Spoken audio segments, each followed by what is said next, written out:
اعوذ باللہ من الشیطان الرجیم بسم اللہ الرحمن الرحیم۔ اب جو حصہ آ رہا ہے یہ وہی مسلمانوں سے خطاب ہے، لیکن اس میں ایک استدراک سمجھیے کہ جو شروع میں کچھ آیتیں آئی تھیں خواتین کے معاملے میں، یتیم عورتوں کے معاملے میں، ان سے نکاح کے معاملے میں یا طلاق کے معاملے میں، اب اس میں کچھ وضاحتیں، کچھ سوالات مسلمانوں کی طرف سے ہوئے، مزید وضاحتیں طلب کی گئیں تو اللہ نے یہ وضاحتیں نازل کی ہیں۔ اور یہاں پر ساتھ یہ فرما دیا وَيَسْتَفْتُونَكَ فِي النِّسَاءِ، اے نبی یہ آپ سے عورتوں کے بارے میں سوال کر رہے ہیں، بات پوری طرح ان پر کھلی نہیں ہے، واضح نہیں ہوئی ہے۔ قُلِ اللَّهُ يُفْتِيكُمْ فِيهِنَّ، ٹھیک ہے کہہ دیجئے اے نبی ان سے، اللہ تمہیں فتویٰ دیتا ہے، بتاتا ہے، وضاحت کرتا ہے ان کے بارے میں۔ وَمَا يُتْلَىٰ عَلَيْكُمْ فِي الْكِتَابِ مِنْ يَتَامَى النِّسَاءِ، اب وہ آیت نمبر 3 کے اندر بات واضح ہو گئی، قرآن نے ثابت کر دیا کہ وہاں جو کہا تھا کہ وَإِذْ خِفْتُمْ أَلَّا تُقْسِطُوا فِي الْيَتَامَى، تو یتامى النساء مراد تھی وہاں پر، کہ اگر تمہیں اندیشہ یہ ہو کہ یتیم لڑکیوں سے شادی کرو گے تو ان کے ساتھ انصاف نہیں کر سکو گے، اس لیے کہ ان کی طرف سے کوئی ہے نہیں جو ان کے حقوق کا پاسدار ہو اور تم سے کوئی بات پوچھ کر سکے ان کی طرف سے، تو پھر ان سے شادی مت کرو، بلکہ تم اور جو عورتیں ہیں شادی اگر کرنی ہے ایک سے زائد تو مَا طَابَ لَكُم مِّنَ النِّسَاءِ مَثْنَىٰ وَثُلَاثَ وَرُبَاعَ، شادی کرو۔ تو یہاں فرمایا وہ تھا عورتوں کی، یتیم عورتوں کے بارے میں وہ حکم تھا، ما یتلا علیکم، جو تمہیں سنایا گیا، جو سنایا جا رہا ہے کتاب میں، فی یتامى النساء، ان عورتوں کے بارے میں کہ جو یتیم ہیں، وہ عورتیں یا لڑکیاں، لا توتونہن ما کتب لہن، تم دیتے نہیں ہو انہوں جو اللہ نے ان کے لیے لکھ دیا ہے، بغیر مہر کے یتیم بچی تھی آپ نے شادی کر لی، کون اس کی طرف سے مہر طلب کرے گا؟ وترغبون ان تنکحوہن، اور چاہتے ہو کہ اسے نکاح بھی کرو، والمستضعفین من الولدان، اسی طرح بچے جو ہیں ان کے ساتھ بھی جو ظلم ہوتا ہے، وان تقوموا للیتامى بالقسط، اور وہ جو ہم نے تفصیل سے احکام دیے ہیں کہ یتیموں کے معاملے میں انصاف پر کاربند رہو، وما تفعلوا من خیر فإن اللہ کان بہ علیما، اور جو خیر بھی تم کرو گے اللہ اس سے واقف ہے، تمہاری نیتوں کو جانتا ہے۔ تو وہ احکام ہے، بنیادی ہدایات دے دی گئی ہیں، اور اس میں اس سے اضافی شے جو ہے وہ یہ ہے کہ تمہاری نیت صاف ہونی چاہیے۔ واللہ یعلم المفسد من المصلح، اللہ جانتا ہے کہ کون حقیقت میں شرارتی ہے اور کون جو ہے اس کی نیت صحیح ہے۔ وَإِنِ امْرَأَةٌ خَافَتْ مِنْ بَعْلِهَا نُشُوزًا، اب دیکھیے ایک نشوز عورت کے لیے آیا تھا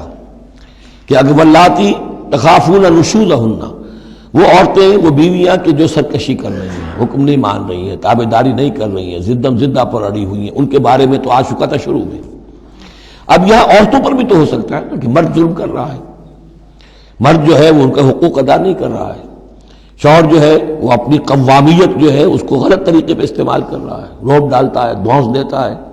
یا اور بری طریقے سے ستاتا ہے، تنگ کرتا ہے، تنگ کر کے وہ مہر معاف کرواتا ہے، یا کچھ اور،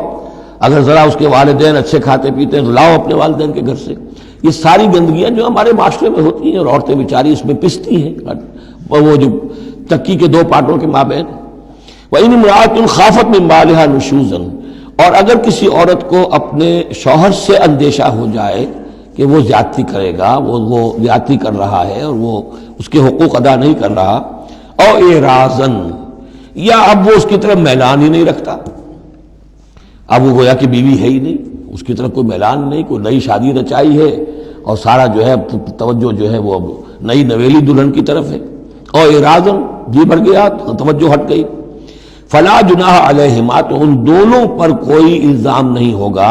ان یصلحا بینہما صلحا، کہ وہ آپس میں بیٹھ کر صلح کر لیں، صلح سے مراد یہاں پر اپنا معاملہ طے کر کے اور عورت خلا کر لے، بس صلح خیر۔ لیکن خلا کرنے میں جیسا کہ ہم پڑھ چکے ہیں عورت کو مہر چھوڑنا پڑے گا، لیا تھا تو کچھ واپس کرنا پڑے گا، والصلح خیر، صلح اچھی ہے، وأحضرت الانفس الشح، البتہ جو انسانی نفس ہے اسے لالچ جو ہے اس پر مسلط رہتا ہے، مرد چاہے گا میرا پورا مہر واپس کرو، عورت چاہے گی کہ مجھے کچھ بھی واپس نہ کرنا پڑے۔ وَإِن تُحْسِنُوا، یہ آ چکا ہے سورہ بقرہ کے اندر، یہ مضامین آ چکے ہیں، وَإِن تُحْسِنُوا، اگر تم نیکی کرو، تم مرد ہو، تم مردانگی کا ثبوت دو اس معاملے کے اندر، نرمی کرو، ان کا حق جو ہے زیادہ رکھو، وَتَتَّقُوا فَإِنَّ اللَّهَ كَانَ بِمَا تَعْمَلُونَ خَبِيرًا، اور تم تقویٰ کی روش اختیار کرو تو جان لو کہ اللہ تعالیٰ تمہارے تمام اعمال سے باخبر ہے۔ وَلَن تَسْتَطِيعُوا أَن تَعْدِلُوا بَيْنَ النِّسَاءِ، اچھا وہاں یہ آیت بھی آئی تھی کہ وَإِن خِفْتُمْ أَلَّا تَعْدِلُوا فَوَاحِدَةً، اگر تمہیں اندیشہ یہ ہو کہ تم اپنی بیویوں پہ اگر ایک سے زائد ہیں، 2 ہیں، 3 ہیں، 4 ہیں، تو عدل نہیں کر سکو گے، تو پھر ایک ہی پر اکتفا کرو، پھر دوسری شادی مت کرو۔ تمہیں اطمینان ہے، تمہیں اپنے اوپر یہ اعتماد ہے کہ تم یہ عدل کر سکتے ہو، تب دوسری شادی کرو، ورنہ نہیں۔ لیکن اب اس میں جیسا کہ میں نے عرض کیا تھا کہ کچھ چیزیں تو ہوتی ہیں گنتی کی، ناپ تول کی، اس میں تو عدل ہو سکتا ہے، لیکن ایک قلبی میلان جو ہے اس کے اندر تو ظاہر بات ہے انسان کے اختیار میں نہیں ہے۔ حضور صلی اللہ علیہ وسلم نے اپنی تمام ازواج کے لیے ہر چیز گن گن کر،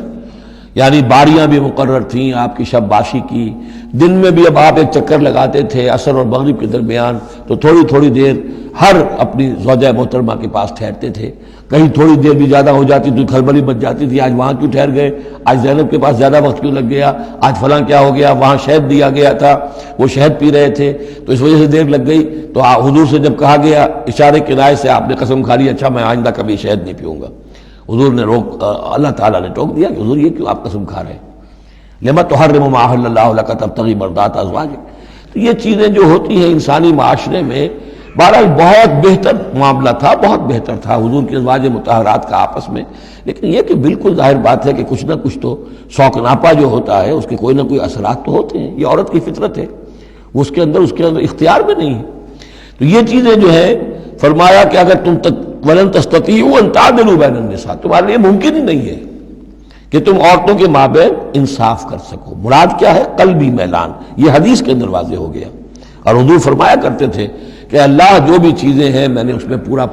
عدل کیا ہے، باقی جہاں تک میرے دل کا میلان کا تعلق ہے مجھے امید ہے تو مجھ سے مواخذہ نہیں کرے گا، یہ ہے ظاہر بات ہے۔ لیکن اگر تم چاہو بھی تو تم عدل نہیں کر سکتے۔ وَلَن تَسْتَطِيعُوا أَن تَعْدِلُوا بَيْنَ النِّسَاءِ وَلَوْ حَرَصْتُمْ، چاہے تم کتنے حریص ہو اس کے نہیں کر سکتے۔ فَلَا تَمِيلُوا كُلَّ الْمَيْلِ، تو ایسا نہ ہو کہ ایک کی طرف پورے کے پورے جھک جاؤ، میلان میل، کل المیل، ایک ہی کی طرف پورا میلان ہو جائے، فَتَذَرُوهَا كَالْمُعَلَّقَةِ، کہ دوسری بیوی معلق ہو کر رہ گئے، اب نہ وہ شوہر والی ہے اور نہ آزاد ہے، اس سے کوئی تعلق ہی نہیں۔ وَإِن تُصْلِحُوا وَتَتَّقُوا، اگر تم اصلاح کر لو اور تقوی کی روش اختیار کرو، فَإِنَّ اللَّهَ كَانَ غَفُورًا رَحِيمًا، تو اللہ تعالیٰ بھی غفور اور رحیم ہے۔